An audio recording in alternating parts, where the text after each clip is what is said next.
అందరికీ నమస్కారం. నేను మీ గంటి ఉష. మిత్రులకి, శ్రేయోభిలాషులకి, సబ్స్క్రైబర్స్కి, నా వీడియోస్కి మంచి మంచి కామెంట్స్ పెడుతూ నన్ను అభిమానిస్తున్న అందరికీ కూడా కృతజ్ఞతలు, శుభాభినందనలు. మనం రామాయణం చెప్పుకుంటున్నాం కదండి. మర్చిపోయారా ఏమిటి? ఎంతవరకు చెప్పానో కూడా మీకు గుర్తుందా? మీరందరూ నాకన్నా గుర్తుంచుకున్న వాళ్ళు, మీ అందరికీ తెలిసిందే. అయినా రామకథ ఎక్కడ చెప్తే అక్కడ కష్టాలు ఉండవంటారని రాముడే చెప్పిస్తున్నటువంటి కథ అన్నమాట. ఇది కథ కాదు, జరిగిన దాన్నే మనం మళ్ళీ మరొకసారి మననం చేసుకుంటున్నాం. అయితే గత వీడియోలో మనం ఏం చెప్పుకున్నామంటే, శూర్పణఖ రామలక్ష్మణుల చేత అవమానం పొంది తన సోదరులైనటువంటి ఖరదూషణాదులకు చెప్పుకోవడం, వాళ్ళేమో రాముడి చేతిలో నిహతులైపోవడం అయిపోయిన వెంటనే ఆమె ఎక్కడికి పరిగెత్తింది? తిన్నగా లంకకి వెళ్ళింది. లంకకి వెళ్ళి ఇంకా రావణుడితోటి చెప్తుంది కథ. ఇప్పుడే రామ అవతారానికి ముఖ్యమైనటువంటి ఘట్టం దగ్గరికి నడుస్తోంది అన్నది అర్థం. అయితే రావణుడు దగ్గరికి వెళ్ళి అన్నయ్య అని తన మొహం చూపించింది. ఏ అన్నయ్యనా ముందు అడుగుతాడు, అయ్యో ఏమిటమ్మా అది, ఎవరు చేశారు నేను ఇలాగా అని ఏ అన్నయ్యనా అడుగుతాడు కదండి అక్క చెల్లెల్ని. అంటే ఆవిడ నంగనాచి తుంగబుర్ర ఎలా చెప్పింది? అసలు తప్పు తన దగ్గర కదా ఉంది. నేను వెళ్ళి రాముణ్ణి తనని కామించమని అడిగాను, కాదన్నాడు. లక్ష్మణుడిని చూపించాడు, లక్ష్మణుడు కూడా కాదన్నాడు. అందుకని వాళ్ళ రాముడు భార్యని సీతను మింగబోయాను. అందుకు లక్ష్మణుడు నాకు ఈ శాస్త్రి చేశాడన్న ముక్క నిజం చెప్పిందా? లేదు. సాధారణంగా చూడండి, ఎవరైనా అవమానపడిన వాళ్ళు కానీ, దెబ్బతిన్న వాళ్ళు కానీ, వీళ్ళు ఏం చేస్తుంటారంటే, దెబ్బలు తిన్నవాళ్ళు వాళ్ళు తాము మంచి వాళ్ళమే కానీ ఎదుటి వాళ్ళ మీదే నేరాన్ని అంతటినీ మోపి చెప్తూ ఉంటారు, సహజం. అలాగే తమ సొంత వాళ్ళు తమ పిల్లల్ని ముందు ప్రొటెక్ట్ చేస్తారు తప్ప, అయ్యో తప్పు ఎవరిది అన్న ఆలోచన చేసేవాళ్ళు చాలా అరుదు.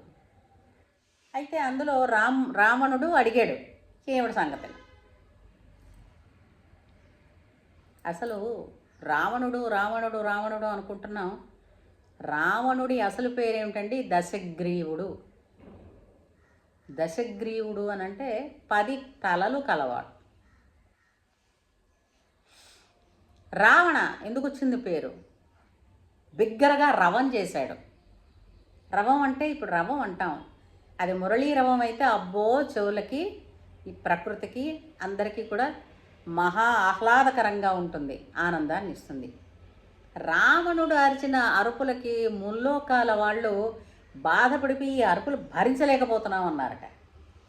ఏమైంది? ఒకానొకప్పుడు శివుడు పార్వతి కైలాసంలో ఏకాంతంలో వాళ్ళు నాట్యం చేసుకుంటూ ఆనందంగా కలిసి ఉన్నప్పుడు పుష్పక విమానం ఎక్కి రావణుడు కైలాసం మీదుగా ఎగురుతూ ఉండగా పుష్పకం ఆగిపోయింది. ఎందుకు ఆగింది అనంటే, ఇలాగా శివపార్వతులు ఇద్దరూ కూడా ఆనందాబ్ధిలో ఉన్నారు, ఇప్పుడు వారిని డిస్టర్బ్ చేయకూడదు కాబట్టి నువ్వు విమానాన్ని దారి మళ్ళించుకో అని ఎవరు చెప్పారు? నంది. నంది మీద కోపం వచ్చి నందిని తిట్టాడు. తిట్టి, ఏం పని పాట లేదా, వేళాపాళ లేదా ఆదిదేవుడికి? వచ్చిన వాళ్ళు ఎవరు? రావణుడు. అహంకారం.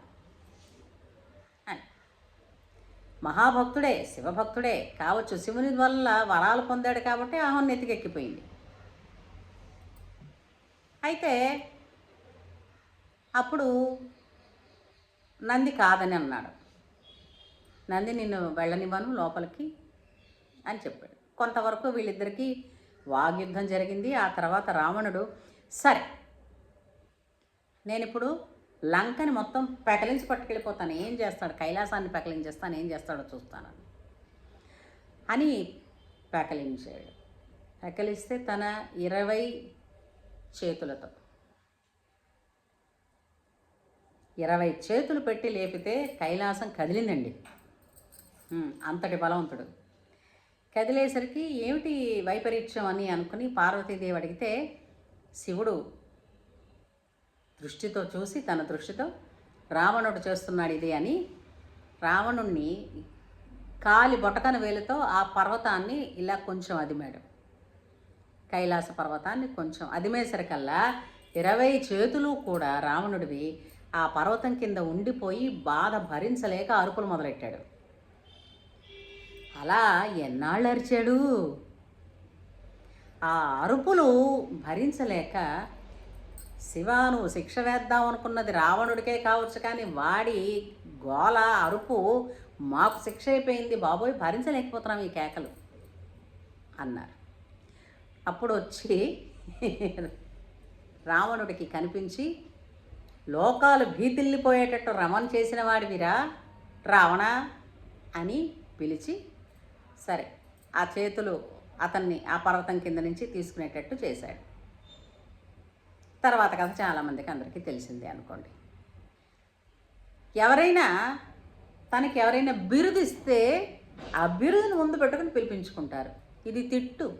అందరూ తిట్టుకున్నారు, ఏమిటమ్మా ఈ రావం అని. ఒరే రావణ లోకకంటకంగా అరిచేవరా అని ఆ తిట్టునే పెద్ద పేరు కింద బిరుదుగా పెట్టుకుని తిరిగాడంటే ఏమనుకోవాలి అది. అయితే అలాంటి రావణుడు ఆయన దగ్గరికి వెళ్ళి ఈ నంగనాచి శూర్పణఖ ఏం చెప్తోంది, చుప్పనాతి ఈవిడేం చెప్పింది, అన్నయ్య అక్కడ ఒక జగదేక సుందరిని నేను చూశాను. ఎందుకు మరి అంటే రాముడు మీదకి ఉసిగొల్పాలి కదా, రావణుండి ఉసిగొల్పాలని అంటే ఏమిటి తనకి ఎగైనెస్ట్గా జరిగిందో, తనకేమిటి లాభం ఉంటుందో ఇవన్నీ చెప్పాలి కదా. ఆ చెప్పడంలోని ఎవరో దశరథ మహారాజు పిల్లలట ఊరి నుంచి దేశ బహిష్కరణ చేశాడు తండ్రి. అంటే ఎలాంటి వాడో చూసుకో రాముడు. వాళ్ళు అడవిలో ఉన్నారు.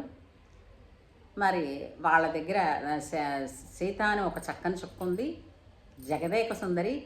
అసలు ఆమెని నీకు పెళ్లి మాట్లాడదామనుకుని నేను వెళ్ళబోయాను, వాళ్ళు నన్ను ఇలా అవమానించారు అంది.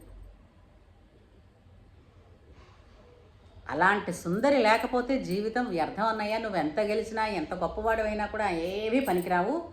ఆ జగదేక సుందరి నీకు భార్య కాదగిలినది అని నూరిపోసింది. నూరిపోసేసరికల్లా ఓహో ఆహా అనుకున్నాడు. అంతేకాకుండా రాముడు పరాక్రమాలు చెప్పింది. నేను ఇలా నీకోసం సీతని తీసుకొద్దామంటే నన్ను వాళ్ళు ఇలా పరాభవించారు. ఈ పరాభవాన్ని నేను కరదూషణాదులతో చెప్పుకుంటే అసలు ఎప్పుడు బాణం తీశాడో వేశాడో కూడా తెలియకుండా బాణాలు వేశాడు, వీళ్ళు ఇంతమంది చచ్చిపోయారు అన్నయ్య. నువ్వు జాగ్రత్త సుమా, జాగ్రత్తగా తెచ్చుకో అని రాముడు ఎదురుకుండా నువ్వు వెళ్ళలేవు, వెళితే మాత్రం ఇబ్బంది పడతావు. అందుకని రాముడు లేని సమయం చూసి చక్కగా సీతను తెచ్చుకొని చెప్పింది. అంటే ఆ ఉపాయం కన్నా ఆ విధమైనటువంటి ఊహలు వచ్చేటట్టు చేసింది.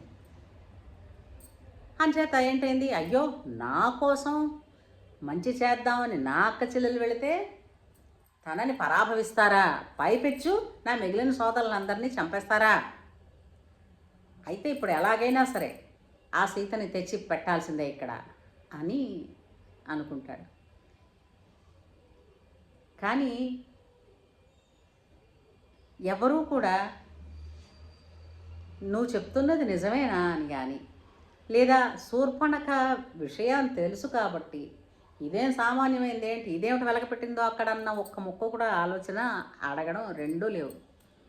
ఆవిడ ఉసిగొల్పింది, ఈయన ఎగేసుకు బయలుదేరాడు. ఎక్కడికి వెళ్ళాడు, వాళ్ళ మారీచుడి దగ్గరికి వెళ్ళాడు.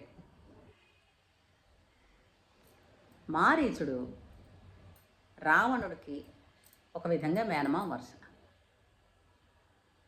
వెళ్ళి మారీచ నువ్వు ఒక రంగురంగుల బంగారు జింకలాగా మారి సీతని ప్రలోభపెట్టు. ఆ పంచవటి ఆశ్రమ పరిధిలో నువ్వు చరించు, దృష్టి నీ మీద పడేటట్టు చూసుకో అంటాడు. దేనికి అని అడిగాడు మారీచుడు. అంటే ఇలాగా ఫలానా అని చెప్పాడు. చెప్తే మారీచుడు రాక్షసుడైనప్పటికీ కూడా ఒక మాట అంటాడు. నీకు తెలుసో తెలియదో,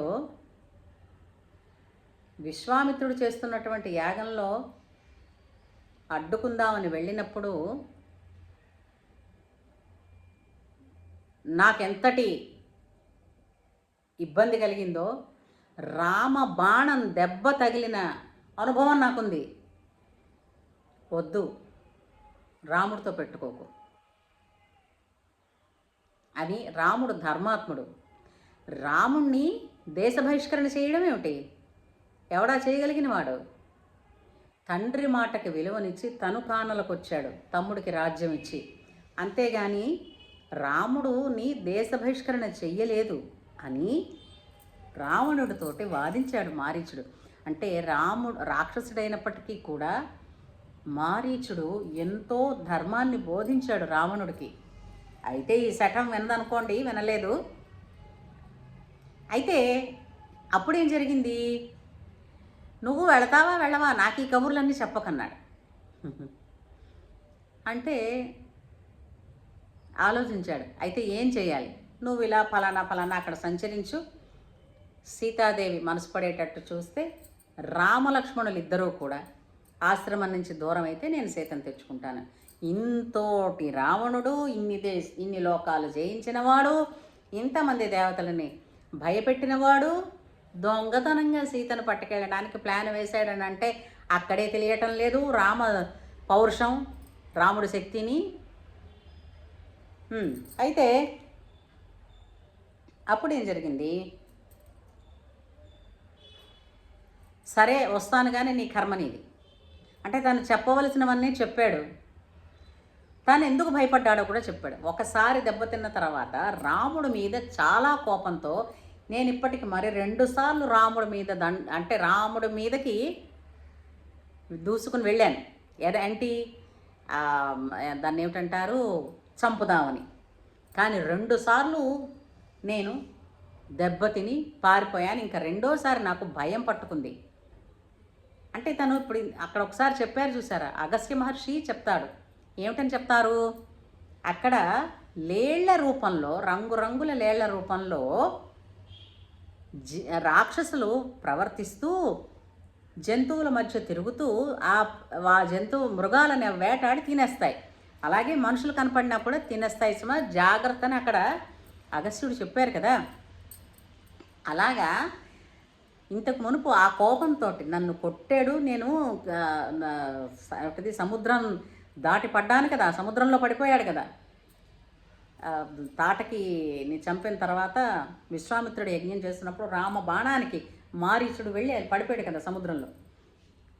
ఆ తర్వాత ఆ కోపాన్ని అట్టి పెట్టుకుని నేను ఈ విధంగా ఒకసారి ఒక వృషభంలాగా వెళ్ళి నేను అతని మీద దాడి చేద్దాం అనుకున్నాను. కానీ రాముడు నా చుట్టుపక్కల ఉన్నటువంటి ఈ అడవి మృగాలని వేటాడుతున్నప్పుడు ఆ భయానికి నేను పారిపోయాను. ఆ పారిపోయినప్పుడు ఏంటయింది, నాకు ఎక్కడ చూసినా ఏం చేసినా నారి లాగి వింటిని సంధించి ఉన్నటువంటి రాముడే కనపడుతున్నాడు. దాంతో భయం పట్టుకుంది. తిండి సాయించదు, నిద్ర పట్టదు. ఎవరైనా నా దగ్గరికి వచ్చి మాటల్లో రా అన్నారనుకో, 2వ ముక్క వీడు మా అంటాడేమో అనుకుని నేను అక్కడి నుంచి మైళ్ళ కొద్ది దూరం పారిపోయేవాడిని. నాకు అంత భయం రాముడంటే అని చెప్పాడు. చెప్తే ఇది రాజాజ్ఞ, రాక్షసులందరికీ రాజు కదా మరి రావణుడు. నా మాట వింటే నువ్వు బతుకుతావు, లేదా నేను నిన్ను చంపేస్తానన్నాడు. అప్పుడు మారీచుడు అనుకుంటాడు, చావు ఎలాగైనా తప్పదు. అదేదో రాజు కార్యాన్ని నెరవేరుస్తూ తన ధర్మాన్ని నిర్వర్తిస్తూ రాముడి చేతిలో చచ్చిపోయినా కూడా మోక్షమే, ఆనందమే అనుకుని సరే వెళతానని బయలుదేరాడు. అంటే మొట్టమొదట సీతాపహరణానికి ముందే రావణుడి గురించి, అంటే రావణుడికి రాముడు గురించినటువంటి శక్తి సామర్థ్యాల గురించి, ఆయన ధర్మనిష్ట గురించి మారీచుడు చెప్పాడు. సరే, మారీచుడు మాయలేడి రూపంలో వెళ్ళాడు. వెనకాతలే రథం మీద కనపడకుండా అదృశ్యంగా ఉన్నాడు రావణుడు. అయితే ఆశ్రమంలో 4-5 సార్లు అటు ఇటు తిరుగుతోంది ఈ బంగారు జింక. తిరుగుతూ ఉంటే సీతాదేవి ఇంకేముంది, అయిపోయింది, మరి ఇంకొక 10-11 మాసాల్లో అంటది అయిపోయింది వనవాసం, హ్యాపీగా వెనక్కి తిరిగి వెళ్ళిపోతాం కదా. అందుచేత స్వామి ఆ జింకని పట్టుకోండి, అంతఃపురంలో పెంచుకుందాం. ఒకవేళ చచ్చిపోయింది అనుకోండి, ఆ చర్మంతో మనం ఏమిటది ఆసనాన్ని అవి చేసుకుందాం, అది కూడా చూపిస్తాను. అంచేత మనం ఇది అయోధ్య పట్టుకెళదాం, ఎలాగైనా సరే ఆ లేడీని పట్టుకోండి అంటుంది. అన్నప్పుడు భార్య చెప్పింది భర్త వినాలి కదండి. వినడానికి సిద్ధపడుతున్న రాముణ్ణి చూసి వెనకాతల నుంచి లక్ష్మణుడు మాట అంటాడు, అన్నయ్య, మారీచుడు ఇక్కడ మాయలేడి రూపంలో తిరుగుతూ ఉంటాడని మనకి చెప్పారు, కాబట్టి అది మారీచుడేమో సుమా, వద్దు, వెళ్ళొద్దు అనవసరంగా అని చెప్పాడు. రాముడేమనుకుంటాడు, అదే నిజంగా మారీచుడైతే రాక్షస అంతం చేయడానికే కదా తనున్నది, దాన్ని వేటాడి చంపైనా సరే తీసుకొస్తానని చెప్పేసి రాముడు బయలుదేరి వెళుతూ, ఎట్టి పరిస్థితుల్లోనూ ఏది ఏమైనప్పటికీ నేను తిరిగి వచ్చేదాకా నువ్వు ఆశ్రమాన్ని విడిచిపెట్టి వెళ్ళకు అని లక్ష్మణుడికి చెప్పి, ఇది నా ఆజ్ఞని చెప్పి వెళ్ళిపోతాడు. అయితే రాముడు మారీచుడి వెంట, అంటే మాయలేడి వెంట పరిగెత్తాడు. ఇక్కడ సీతాదేవి లక్ష్మణుడు మాత్రమే ఉన్నారు. తర్వాత ఏం జరిగిందన్నది మరో వీడియోలో చెప్పుకుందాం. ఏమంటారు? ఏమి రామ కదండి. జై శ్రీరామ్.